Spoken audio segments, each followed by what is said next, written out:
আমরা একটা জিনিস খুঁজছি, তো সেটা যাতে সবার কাছে ভিডিওটা পৌঁছায়, সেই জন্যই আমাদের বাড়ি যেহেতু দত্তপুর এরিয়া, তো দত্তপুর এরিয়ার আশেপাশে যারা থাকছেন, দত্তপুর বিড়া গুমা এরকম হলে ভালো হয় আরও। তো আমরা খুঁজছি একটা সেকেন্ড হ্যান্ড বাইক, মোটামুটি একটুখানি ভালো কন্ডিশনে থাকবে, ওই 15-20-র মধ্যে হলে ঠিক আছে, এবার একটু কম বেশি তো হতে থাকবে, ঠিক আছে 15 ধরে রাখুন, 15,000-এর মধ্যে একটা সেকেন্ড হ্যান্ড বাইক খোঁজা যাচ্ছে। তো সেটা আমি না, সেটা সাগর কিনবে। তো তোর কি কি মানে কি দরকার সেটা তুই একটু বললে ভালো হয়। কত দামের মধ্যে? ওই ধর 15 থেকে 20 মডেল যদি সেকেন্ড গাড়ি ফাড়ি পাওয়া যায়। 15 থেকে 20। আর গাড়ির কন্ডিশন মানে মোটামুটি, গাড়ির condition- কন্ডিশন মোটামুটি একটু ভালো হলে চলো, যাতে পরবর্তীকালে বেশি কাজ না করা থাকে, তাহলে তো সে একটা হিউজ টাকা হয়েই দাঁড়াচ্ছে। আর বাদে গাড়ির মোটামুটি চালানো যায় এরকম হলেই হবে। চালানো যায় এমনি মোটামুটি। আর মানে কি মডেল, কোনো মডেল আছে? মডেল যদি আমার একটা মডেল পছন্দ আছে স্প্লেন্ডার।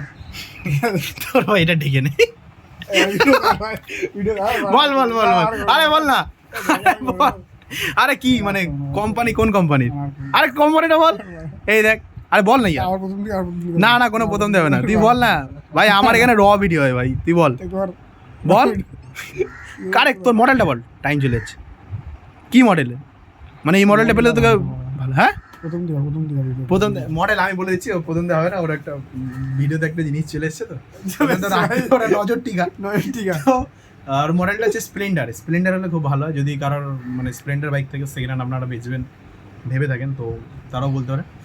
তো যোগাযোগ করবেন কি করে আপনারা, কমেন্টে জানান যে আপনাদের কাছে আছে, সেখানে গিয়ে আমি আমার, তারপরে কমেন্ট করুন যদি আপনার কাছে থাকে, ঠিক আছে। যদি বিড়া দত্তপুর গুমার মধ্যে থেকে দেন তারা একটু খুব ভালো হয়, বামনগাছি।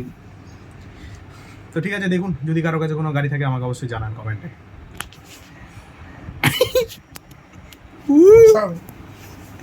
সামনে ভাই বডি আছে কিন্তু, একদম পারফেক্ট, ঠিক আছে। ও ভাই বাম্পার। আচ্ছা, অনেক এখানে কাজ করছে ও, আপাতত ব্যান আছে আমার ভিডিওর থেকে। ও যেদিন আবার আসবে সেদিন একটা গ্র্যান্ড এন্ট্রি দিয়ে আনতে হবে, ও আপাতত ব্যান, ওর মুখ দেখানো যাবে না। হ্যাঁ তুই ভাই এটা ঢেকে নে ভাই, এই বাজে লাগছে। চলুন তাহলে ভাই।